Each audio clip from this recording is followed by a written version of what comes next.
recorded, so don't do anything you shouldn't. Oh God, I've got the transcript on. Hang on, let me get my transcript.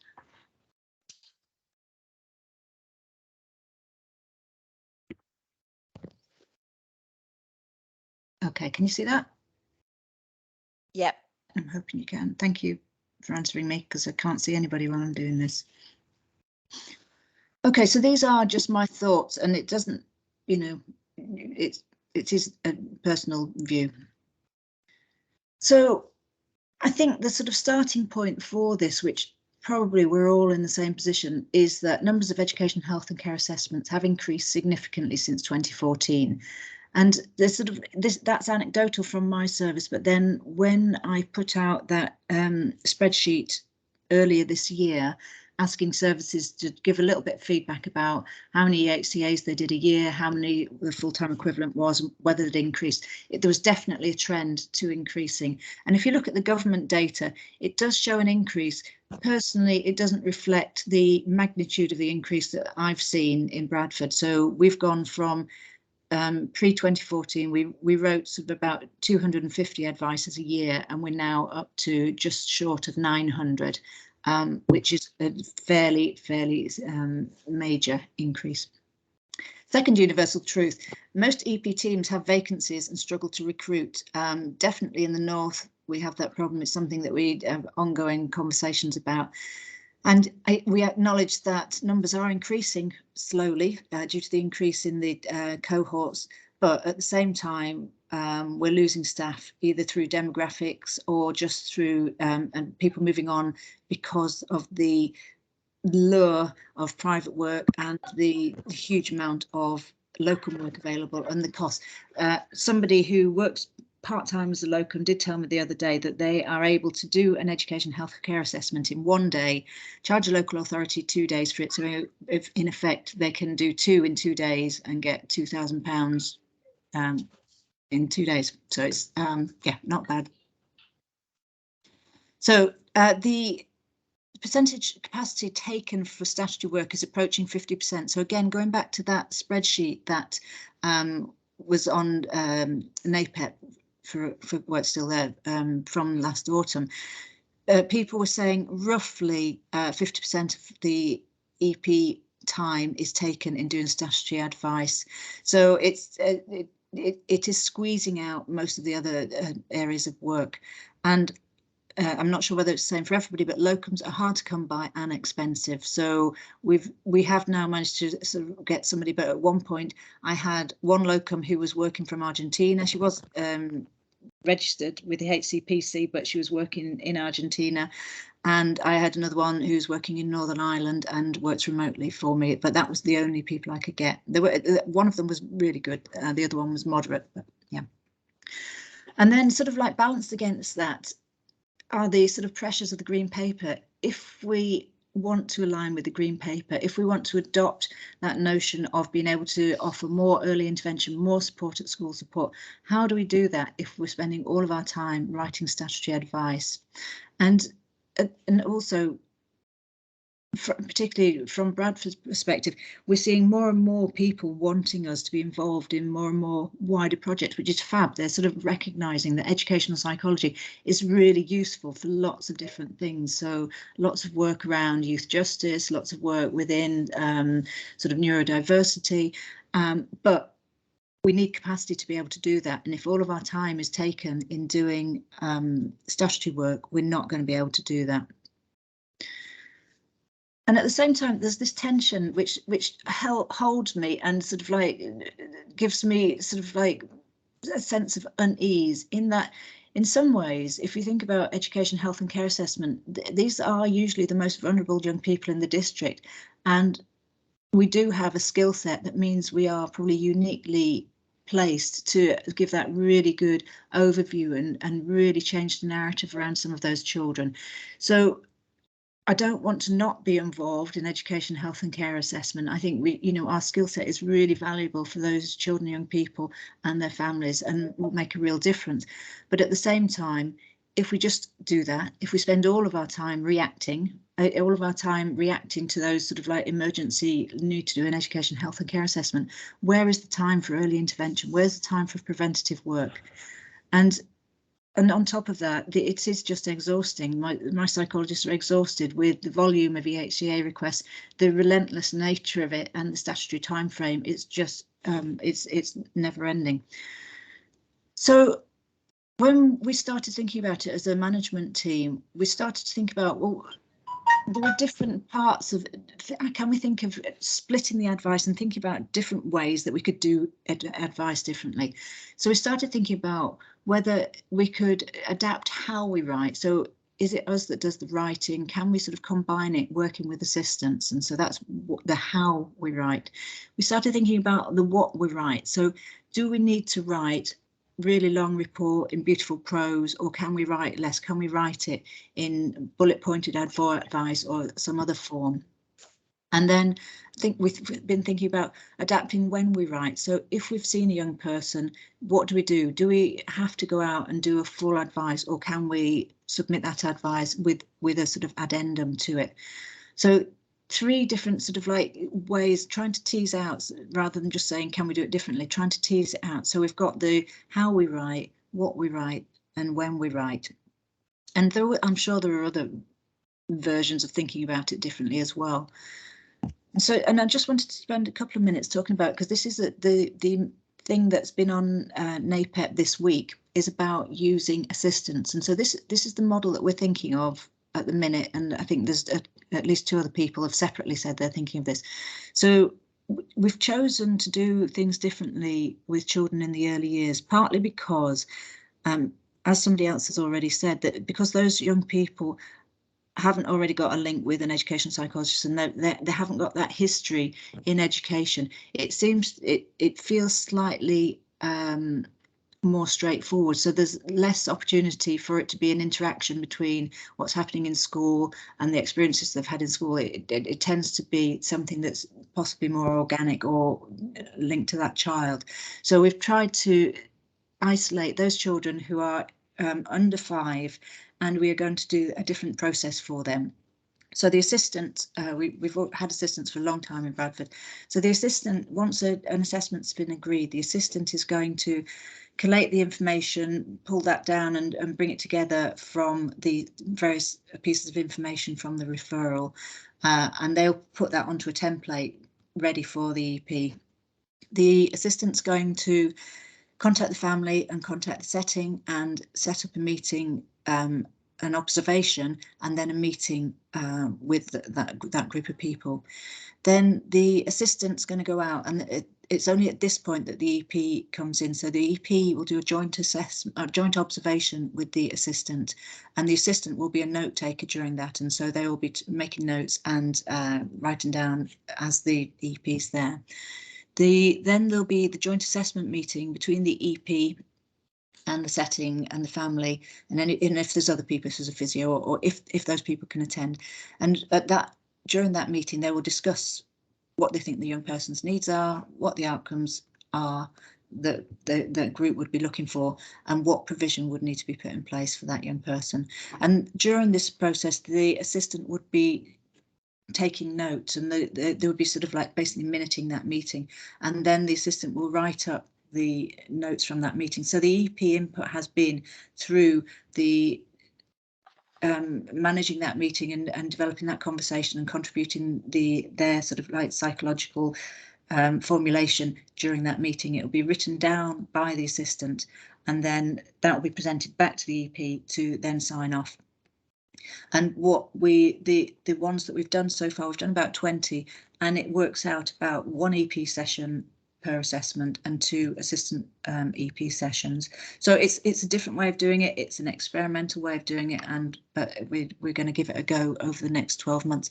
And I did one last Friday, which was similar, apart from, rather than the assistant doing it, I went out with the Portage home visitor, and we jointly wrote it in a similar way. And so that took me 1 session to do. So that's the sort of how we write. Adapting what we write. So that's about how much. So again, thinking about, can we do it shorter? And this was dreadful.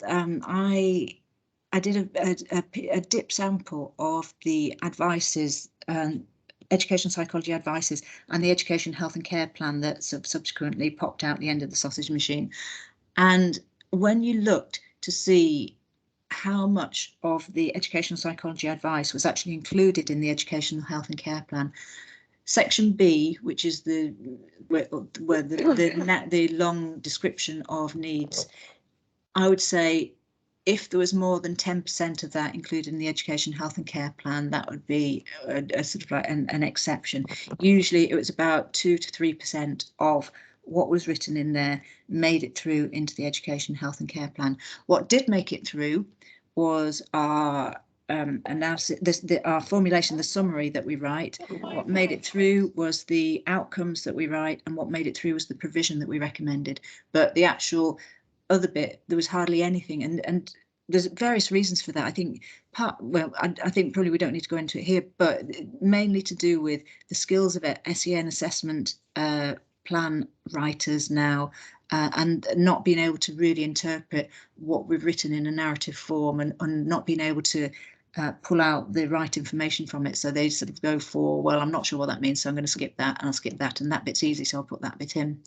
So that led me to think, well, actually, maybe it would be more simple for them and more effective and more efficient if we actually wrote, just bulleted what it is that we actually mean.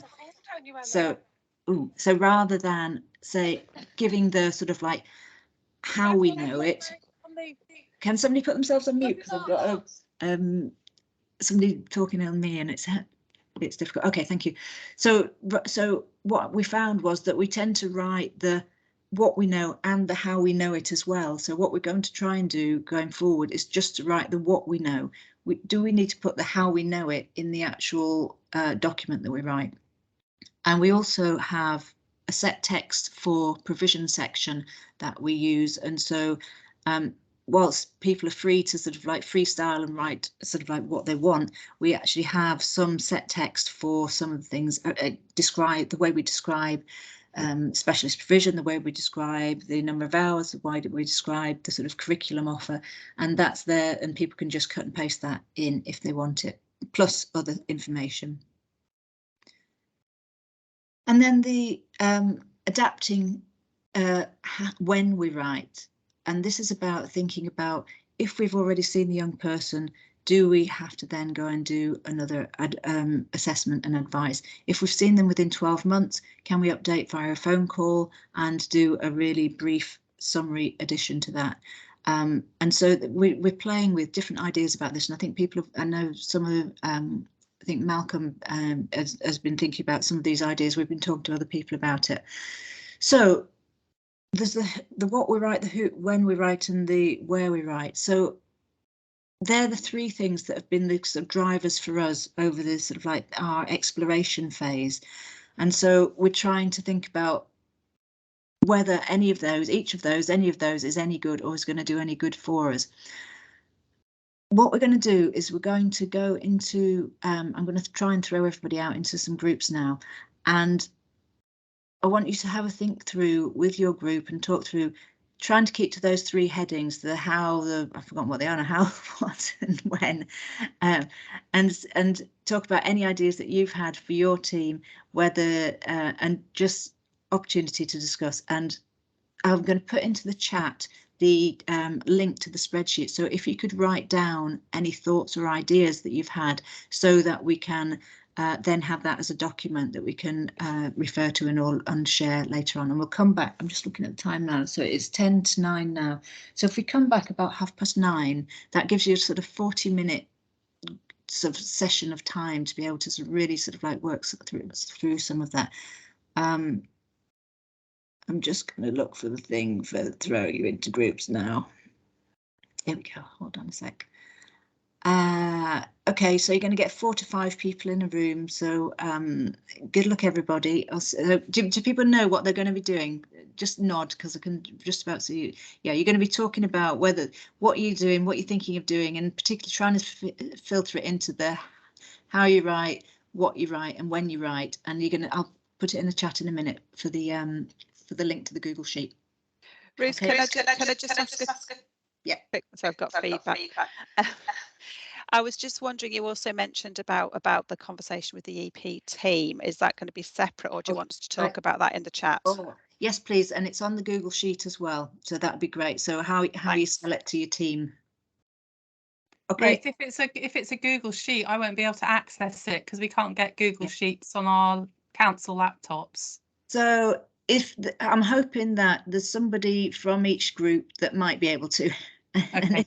And if there isn't, you're gonna have to scribble notes and somehow feed it in. But it was the best I could do. Okay. Good luck, everybody. See you later. Well, in a minute anyway. Right, I'm going to press assign. Open.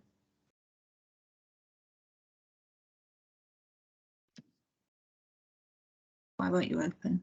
Oh, there we go. I look really technologically competent. I'm really not.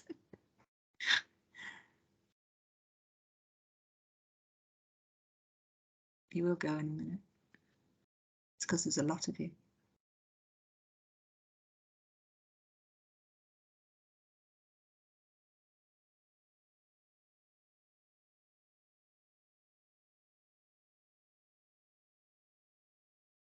Is anything happening? Is anybody going anywhere? No?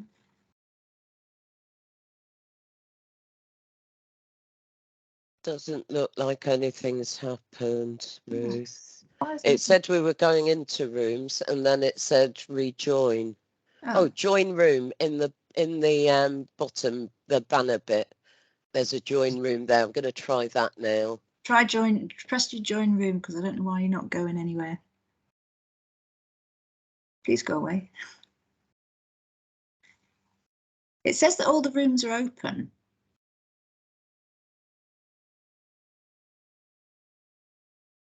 Why was I pressed that? Oh no, because I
Hi, Yvonne.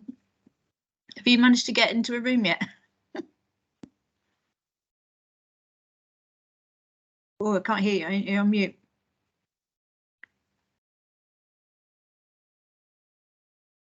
I can't hear you. Muted in the other room. Sorry. Now I'm talking and disturbing the other room. Sorry. Sorry. I had problems of just talking to Ruth at the same time and I couldn't speak to her without unmuting, so apologies. I'm going to go now, Ruth. That's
Hi, Emma.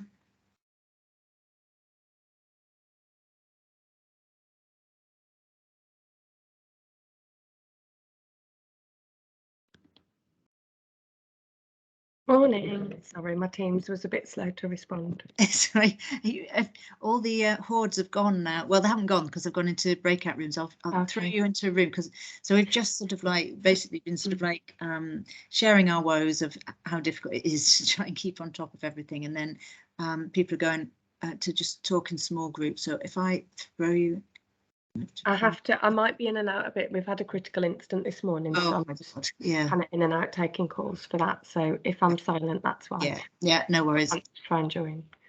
I'm recording as well, so you can always catch up, and we're going to come up with a document at the end of it, and so you'll be able to see that. Right, I'm throwing you into a room, so Thank you. just takes an inordinate amount of time.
Hello. Have you been there for a while? Hi, yeah. 5 minutes or so. Sorry, we're all in breakout rooms. Breakout. I assume that must be the case. Sorry, I couldn't join earlier. Yeah, no worries. I'll throw you in because we've got another like 15 minutes. We sort of did. Cool. Okay. We did a sort of like just a sort of round robin of sort of like where we're up to and some sort of key sort of like points. And then people are there's a Google sheet that people are filling in about any thoughts they've had about how they do things differently, when they do things differently, and sort of like in various things. So I'll shove you in a group now. Thank you. Thanks very much. I'll try. Yeah. We have about, God, there's a shed load of people here. Oh, good. Yeah, it's a pressing issue. Yeah, some testament to the fact. Yeah, very much. In a minute, you'll disappear. Brilliant. Thank you. Appreciate that.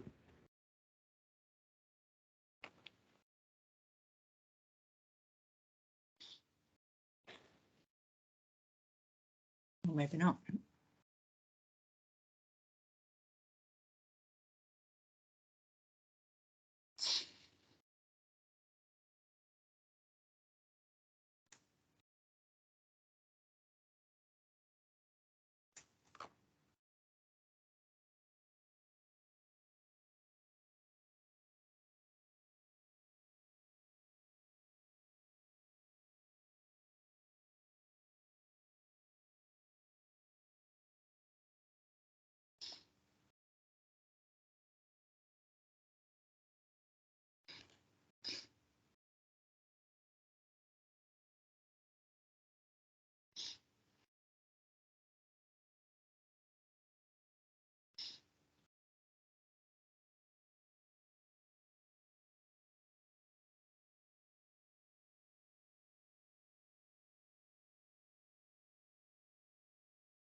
Hi, Paula. Hello. Hello. Everybody's away in breakout rooms. That's not just me. Shall I? So we had a sort of brief sort of like starting point of sort of like touching base on the key things that were pressing for all of us, and then I sort of split it into 3 bits really, sort of like how we might write differently, what we might write differently, and when we might write differently. And people are away doing that now. Oh, here's somebody else. Here's Kate. And so in a minute, we've got another 10 minutes, so I'll throw you into breakout rooms. You can either do that, or I can just join back. So there's a colleague we share the post is already here, so I'm dipping in and out. myself a bit this morning because I've Okay, got well, why another don't you meeting. But yeah, so why don't you pop back at 30:30 then, and then about 30:30. yeah, Yeah, that'd be brilliant. Okay, thanks very much. It You're sounded welcome. really useful. It was really interesting the way that everybody immediately jumped on it, wasn't it? I know, Because it's such a big. I mean, what I'm doing at the minute is allocating our panel things from this week, so it's very, very timely and much needed. How many new ones do you get a week? Right. Thank you. Hi, Kate. Sorry, Ruth, I've been kicked out. I think it's my Wi-Fi. All I right. wonder if you might be able to reassign me to room 7. If you can't, don't worry. I don't know how to do that either. So just having a bit of a night. And also it seemed to be when I opened the Google Sheet. So I was just writing on a Word document thinking I'll upload it later. Yeah. But it crashed when I opened the Google, and unfortunately none of the other 3 ladies can access Google. Oh, no. So I'm really sorry to be a pain, because I know it's a brilliant idea to get us together, bless you. So let me see how I assign here. Assign. You might end up in a different one. Apologies. Oh, it doesn't matter. It doesn't matter if I do. Participant to group. I don't know how to do it to a particular group. I'm just going to shove you in. Don't worry, put me anywhere. I'll be very happy with anywhere. Thank you very much. How embarrassing, my technological. I think I've got 7. That's good. I think I might be putting you into. Brilliant, thank you. Eventually. Yeah, 10 seconds it says I'll go. Thank you very much. Yeah.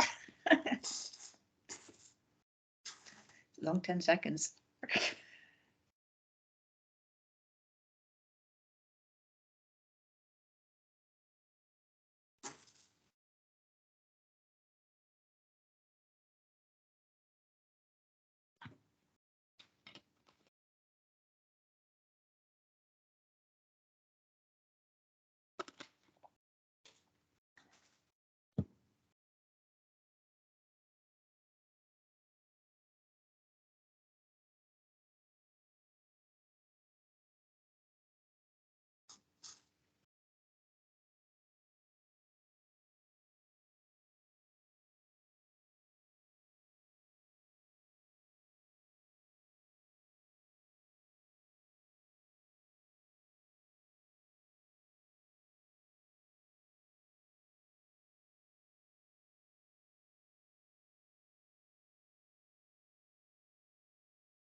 You're back. Not really. No, I'm just going back into the other chat, see if I can get to the Google sheet.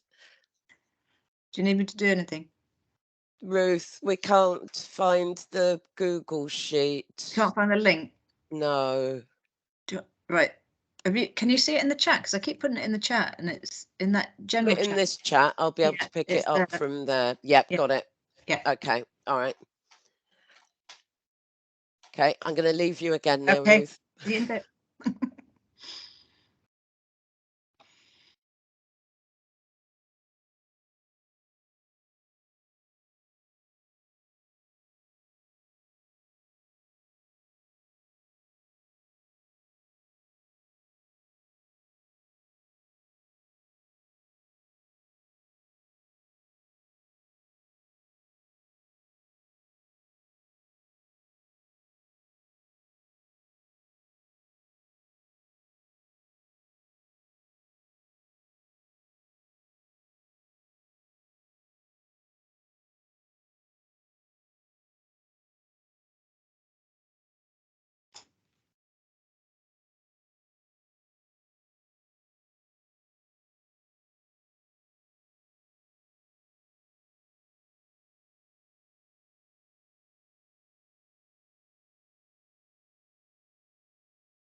Hi. Technology to do that. So much time across. But some schools do still have some non-statutory time. Welcome back, everybody. Doing it slowly, one at a time. Ruth, that was a bit of learning for me, that you could be in a room and get into the main room at the same time on Teams. Were you just on one device, or are you? I've got 2 screens, but yeah, didn't realise you could do that. You can be in 2 places at one time. Maybe that's what we need to do. Everyone gets around everywhere all the time. Okay, I think people are coming back, but there's some of these rooms seem a bit slow to have people out. Is everybody? Well, that's like saying to put your hand up if you're not here, isn't it? I'm going to say everybody back. Well, if you're not back, you won't answer me, will you? Okay, so I'm going to assume that everybody's about back. Let's look. Yeah. Okay, that we'll take that as more or less everybody. Okay, so I haven't really got a plan for this sort of final half hour, apart from to sort of like really see if were there any sort of like overriding themes, and that's pretty impossible for me to do. I'm just sort of like having a quick flick onto the Google Sheet. I know some people weren't able to access this, and hopefully there'll be, I suppose either you could send me something and I could ask our very kind admin people to do it, or if you could get it on there from a different computer would be easier for me rather than having to send it on. But so adapting how we write, there's quite a lot of stuff there about using assistants, and because I think James, you just joined the call, didn't you, recently? James, yeah. you're sort of like, you and I are on very similar lines on this one about using the assistants to do some of that initial sort of like harvesting of data from the referral, and then doing a joint piece of work, and then getting them to do the sort of like the drafting up. And is that, because how long have you been doing that? Yeah, we only started that recently. We haven't had assistants before actually in our service, and we started recruiting in the spring. So I think April our first joined us, and through that sort of next couple of months. So our assistants, they will focus on early years statutory assessments. They'll read all the information on the child's file and the request. They'll go and do some observation and talk to the staff in the setting, and then they'll draft the report. Then the EP comes in and we'll do a person-centred meeting with parent, with the assistant. Plan is for that to be really nice and person-centred, and also include other professionals as well, but we're not tending to get that at the moment due to time pressures. But after that meeting, the assistant minutes it, the EP will go through things like outcomes and psychological formulation and things with parents and talk about that kind of stuff. The assistant minutes that and sort of essentially completes a draft report, and then the assistant and the EP talk through that. The EP amends it and adds whatever else they want to add that they think is missed. And that seems to be working well. It's taken a little while to get the assistants up to speed where we're confident with them doing that. Of course, it's a bit of a process, but they're brilliant. They're really flying with it, and so far, touch wood, it's been really successful. And so so our model is almost identical to that, and we're budgeting in 2 sessions of assistant time and 1 session of EP time. Is that sort of similar to what you're doing? That's what we're aiming for. At the moment, we're budgeting 2 of assistant and 2 of EP. Yeah. But that's partly because it's, just getting up to speed. We think it'll be 1 session of EP time, as in a morning or afternoon rather than. Yeah. And there was a 3rd person on NAPEP this week who's doing something similar. I don't know. Is that person here, or anybody else that's doing that? We're doing that with assistants. Is that what you mean? Yeah. Yeah, we're following a very similar model. I just put it in the Google form. So our assistants are working more closely with the senior EPs, and really exactly what James had just described, to be honest, and definitely taking time. So yeah, it does take time to get into that. Yeah, and then they get on the doctorate. Yeah. I think I put it on the chat as well, Ruth. we're just about to interview for our, we have assistants in our service already, but they are for projects, but we find they're excellent, motivated, really enthusiastic, and we're hoping to recruit at least 3. But the thing that we've made sure we also have is a kind of practice manager that oversees. We're recruiting that post at the moment, but if we can't recruit, we're going to have to make sure that is in place, because to oversee the induction, all the training, the supervision, and I was helpfully talking to Jenny and Deborah in my group. Shadowing key, I heard it was absolutely key as well to start with. So we'll see how we get on, but I really like what people are saying about focusing on the early years for all the reasons you said. But it's the first time we've used our assistant EPs in this way. But I think, like everybody else, it's a must do at the moment. Alternative. Yeah. Okay, and a couple of people with hands up. Louisa. Yeah, it was just a point, kind of a overarching point that was in our group about we need to actively involve the AEP in this, because their guidance in June 2020 is something that a lot of our EPs obviously refer to, underpins our assessment policies, etc. And if we're going to make any kind of deviations and changing, we need to have that conversation with the AEP. And I'm wondering how they're supporting us in this, being that we've got 61 kind of senior and PEPs. That's showing actually this is the biggest pressure we're facing as a kind of professional workforce at the moment, and what kind of support and how they're kind of moving this along in conversations as well. So I'm wondering, kind of our representatives on the national executive, how we can engage them in this conversation as well. Yeah, thanks, Louisa. And I think there's also this sort of like NAPEP. Maybe need to sort of pick this up. I know there's a few people from NAPEP on the call, and whether we pick this up and take that forward would be something to look at. Thank you. John. Thanks, Ruth. I've just realised I'm more risk averse than I thought I was. So my question is to those of you with APs, when you've been assessing children, has anything been missed that you've realised later on down the line that maybe there was a hypothesis that wasn't explored and is a much more valid hypothesis that explains what's going on for the child? It may be too early to know that, if that quite a few of you have only recently had APs, but has anything been missed about children in using this model?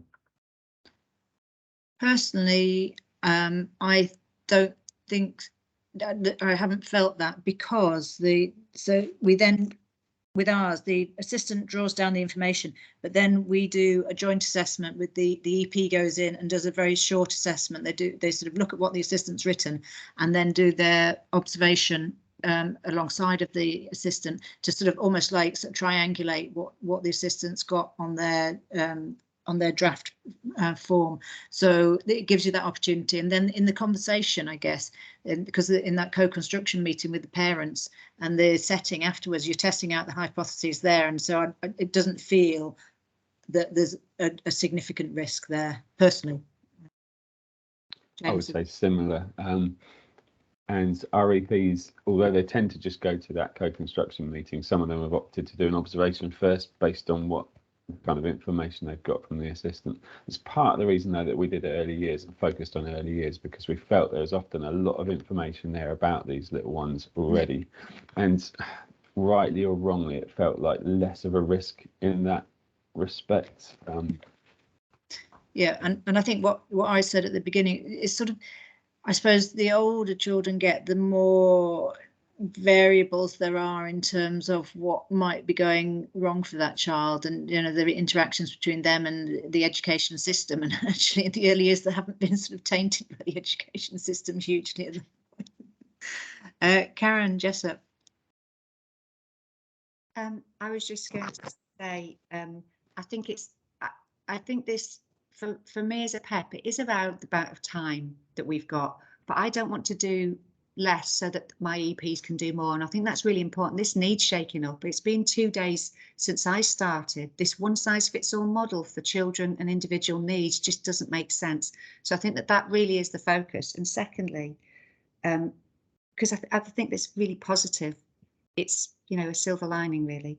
The other bit is, I think that because we kind of, this is fantastic opportunity, Ruth, because I think that if we had some more consistency across services, it wouldn't feel as much of a risk. It would develop into standard practice. If we're showing that through our practice that the evidence is that this is a really successful way to understand the needs of a child, young person, and put in place really effective provision and support, I think we were agreeing amongst the LAs, it's easier. When it's one LA in the region that's, you know, taken the risk, it feels a little bit more of a risk, whereas actually it's one LA in the region being really innovative about their practice. And I think it's not seen that way. So we need to have a bit of a rethink as well, and to think about how we can share it consistently. Yeah, thanks, Karen. I'm just going back into the spreadsheet again. I think so that was the sort of like the adapting how we write. So thinking about whether we use the sort of assistance for that. There's quite a lot in the adapting what we write about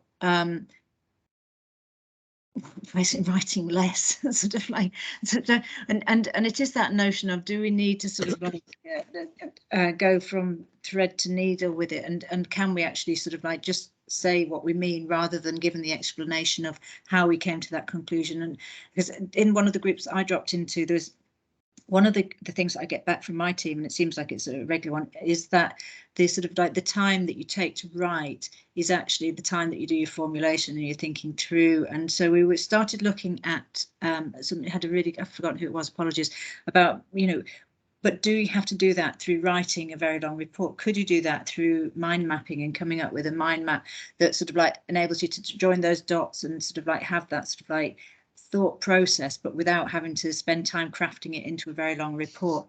And then from that, being able to just sort of pull out the key points from it. So because that is one of the things, every time it's brought up with my team, it's that's sort of one of the arguments against why they can't go any more quickly, because it's sort of like it's that sort of, they need a full day formulation time, which is, and it's really difficult. It's such a difficult one to answer, but I suppose one of the things that I say to my team is that if we don't do something, and this is what I'm going to be saying to them in next week, if we don't do something, then next year I'm going to have to take out another 1,000 sessions of EP time to put into statutory work, which means all of your project work will go, and a lot of the school work will go, because we will just be doing that. So it is a sort of like a choice at the end of the day, and I'm making that choice for them. I think it's in their best interest, and in the best interest of the profession, that we have that sort of range of work, and we're actually able to input at that earlier intervention stage rather than just doing statutory work.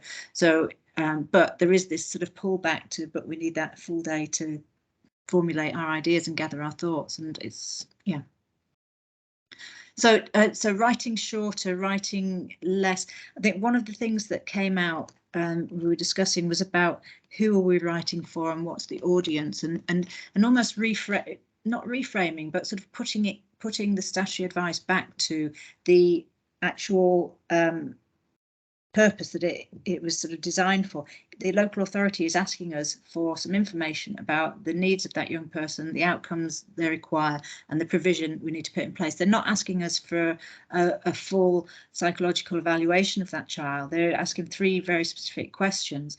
And do we need to go back to that? And it's the local authority that's asking us that question. It's not the parents that are asking us. It's not the court that's asking us.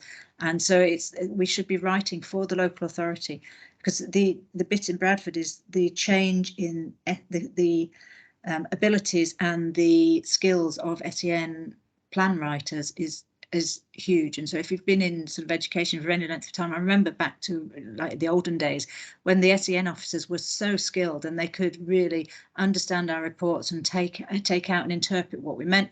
But now they're not of the same sort of caliber. They are people that are able to cut and paste, and they're able to sort of like put things into document from one document to another, but they don't have a background in child development. They're not educationalists in some cases, and so they can't interpret. If we write in very flowing narrative about how, you know, when the child puts the sort of like plays in the sand, this is happening and this is happening, they don't understand that if you said this child is able to sort of like build a tower of 3 bricks, they would understand that. But if you describe the sort of like scenario around it, that would get lost. And so that's why we're sort of like trying to sort of like come up with almost sort of like putting it back into the context of this is a statutory piece of work for the local authority about needs, outcomes and provision. It's not anything broader than that.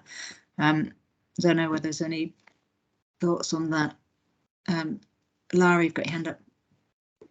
One of the things we've discussed as a team is that purpose. The purpose of an advice is to support the EHCP process. And therefore, we've talked to them about a range. Some of those children to support the EHCP process do need a really detailed psychological understanding, but there are others that don't actually. And I think that was a bit controversial for some of my team, but some, and I told my group, we call them, does what it says on the can. Some it's actually very clear, very quickly, what you might want to write in terms of recommendations for outcomes and provision. They do not need to be as long as detailed as others, because for others, for that EHC plan to write, and for people to really understand and be able to think what happens next, they need a lot. So we talk quite a bit about that range. So it's okay for some of your reports to be a lot more detailed than others, because as long as they all meet the same desired purpose. And what for me that then links to is the quality assurance, because the team needed to feel it was okay to write some much more detailed than others, because they knew they were going to have a quality assurance process through supervision, which was going to come back and say, yes, that is okay for that purpose. And that helped my team move on from but there needs to be this huge psychological underpinning and formulation for everything. I actually don't think they do for some statutory assessments, but there may be other views on that. I do understand that. But it was a very, very just a useful discussion to have with the team about what the purpose was and therefore what understanding we needed to bring to that situation. Thank you. That's absolutely. And I think there is something about permission, giving permission to write less or do advice in a different way. People sort of feel that they're doing a disservice to children or they're professionally compromising themselves, and actually to have those conversations is really important. James. I was in Lara's group, and Lara, I think it was you said this, but apologies to the others if it wasn't. I thought a really handy little phrase that I'll share and kind of talk around with the EPs is thinking about what goes in the EHCP from our reports. And we've talked around this a lot as a service, but really reducing it down to focusing on actually what of your report is going to go in there, because there's an awful lot of it that doesn't with some of our reports, and that isn't really helpful to the rest of it, and basically just adds time to the plan writer's job. I'm not saying we have to literally just put sound bites that they can cut and paste, but being mindful of that I think would be helpful. Yeah, absolutely. Thank you. I'm just sort of skipping back to the adapting when we write. So this was about if we've already done some advice or we've seen a child and carried out an assessment. So people have put things like writing an addendum to report when a full assessment's taken place in the last 6 months, just update family views and any updates to needs and outcomes and provision. When children have had previous involvement from EP details, needs and provision. So that was about, and we're increasingly doing that, which is if there's already somebody, if you're writing an advice or seeing somebody at a pre-statutory level and it's clear that it's going to go through, we do then encourage the EPs to write their advice in a format that has needs, outcome and provision. And so sometimes on panel, when a case comes through, if the EP is clear that this is a case that will very likely get a plan, they already write their advice, and so at panel we will go, yes, we agree to assess, but we also agree to issue automatically, and so there's no further EP advice requested at that point. So so there's 2 on panel this week for me where EP's seen them, they've obviously thought this child really needs a plan, and their advice is really clear. It's written in it's almost the format that we would write a statutory advice in, so it just goes straight through. Karen, and then Samantha. Yes. So I just want to share what we do in Somerset. We've taken a very different sort of tack, and what we've done is EPs only write needs and a psychological formulation, and with a kind of just very briefly around what the overall provision should look like. So in terms of time needed to support, or how much that is. And we're working currently on focusing on specificity of need. So that's really, really clear. So taking away all that sort of narrative stuff that you were saying earlier, Ruth, but really, really focusing on being very clear. What is the need? What is the impact of that need on the child and their education? We then have it goes to panel, and it's on panel makes a decision based on that, whether to issue a plan or not. And then we hold a collaborative outcomes meeting for whether we issue or whether we don't issue a plan. And that meeting is the SEND officer is the person who actually writes down what the outcomes and the provisions are that we all agree. So they've already written their part of the plan for that. So that saves them a huge amount of time trying to read through everything. The meeting is attended at least by the EP, the school, the family, and the SEND officer, and any other professionals who were involved obviously are welcome to attend, but it's the EP's job to make sure we collate and bring their opinions and their ideas into that meeting. So the EP generally facilitates the meeting with everybody else there. We've done a test and learn, and parents absolutely love this because they really are part of that collaborative process, and they don't feel done to. They feel they're part of making the decision around what are the outcomes and what are the provisions. So that's what we're doing, and we're just taking that through our processes at the moment. And yeah, we'll see what happens. Yeah, so there's a few people saying, can you share that template? That it feels like it needs to be some good sharing going on after this, because there's lots of things that people are saying that, and I'm just wondering whether there's a way we could sort of like collate these bits, that different ways that people write reports and things. But I'll have to think about that. Samana. Did I call you Samantha before? Sorry, Samantha. It's okay. It's all right. I get called Samantha a lot. Don't worry. I mean, Karen, that sounds fabulous. And I think when you just actually said, what does EP do? The psychological formulation and then needs and provision. I mean, that's it, isn't it, in terms of our contribution?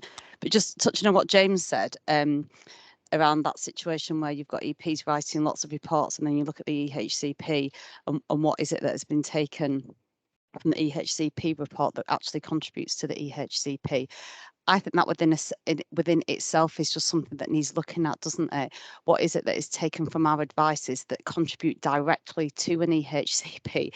Because that is what we then need to be adding and contributing in our reports. So I think that within itself would be a really useful piece of work, whether we did that individually within our own local authorities, and then are able to come back collectively. What is it that adds to EHCPs? And one of the things that we always talk about is that the first EHCP is almost like the baseline. What's the role of annual reviews in all this? You know, because we add and needs change, provision change, and as well as looking at EHCPs, looking at annual review processes and how we update EHCPs. The EHCP assessment it's like a baseline. It will look really different when the child is 15 to when they are 5. So investing all these energies into the first EHCP is not enough either. So I think, yeah, that they were just my thoughts, and because I find it soul destroying if we have EPs writing lengthy reports and there's a few paragraphs then being taken out. And I think, yeah, being more kind of clearer around what function our reports play in EHCPs and our local authorities, I think is really important. Yeah, Simona, I don't know whether you were there at the beginning when I was saying that part of this came from an initial sort of like dip sample that I did of ours, and they do take we write a grid at the end with the outcomes and the provision in it, but the needs section, which we spend hours and hours on, it's literally maybe the odd sentence comes out of it. They never, if we write additional stuff about parents' views and young persons' views, I don't think that even touches the side. It doesn't go in at all, and which is just like, it is soul destroying. Yeah, all of that good work, all of it, but it isn't fit for purpose. If it's not being used, it's not fit for purpose. As some people say, they have the opposite, and the whole report just gets dumped in. So interesting, different sort of styles of SEN officer use. Kath, did you have your hand up a minute ago? I was just going to say, it's sort of like you've touched on it there, Ruth, but there's a risk the other way, because I think quite often, if you look at the advice in our authority, that it's almost cut and pasted from what the EP says. So then there's a feeling, if you don't write something that's lengthy, what will be written? Yeah. So how do you then write more concisely? Yeah. So, you know, there's a balance with that, isn't there? Yeah, interesting. Okay, we're sort of like at a point. We've got 3 minutes left. We have to decide what now. I think my obvious first step is, can we stick whatever notes you did? Can you stick them onto that spreadsheet, and then we can share that, and people can have access to that. And in terms of templates and sharing things, what's the easiest way to do that? Does anybody think of a technological easiest way to do that? Can't you attach them in the chat in this meeting, and then people can return to this Teams meeting? Can't you attach documents in the chat? No, if we're guests, which a lot of us are in as guests, right, okay. That doesn't work. I know, I think I saw Hugh was here earlier, and we did set up at one point a WFER Teams place that one authority hosted, and the rest of us could access that. And I'm wondering if that's a similar thing that we could do with this, where we would have our own Teams sort of place, and then we could drop things into it from there. I don't know if Hugh's still here, whether he could comment on how he set that up. I'd say that was beset with issues. Various people couldn't access it. Some people could but couldn't download things. I'd avoid that. I'd just send it as an email attachment or something. Yeah. I think that might be the best way, to just do it as on APEPL, just send them in. I think anything else would take too long and wouldn't be accessible to everybody. Yeah, and then if people aren't interested, they just ignore it. That's fine. Okay, so thank you for your time, everybody. I think this is almost a starting point, isn't it? Because I think we've started to have some really interesting conversations. Shall we go away and reflect, and maybe sort of have a think about how we can sort of like what a next step would be, and just communicate via NAPEP, and then maybe set up another meeting sort of like in the new school year, and when we've had time to think about it and contemplate where we're going and what we're going to do. Is that reasonable? Yep. Okay, guys, well done. We made it. Thanks, Ruth. Thank you so much. Thank you. Yeah, really helpful. Bye now. Thank you. Thanks. Thank you. Bye. Thanks.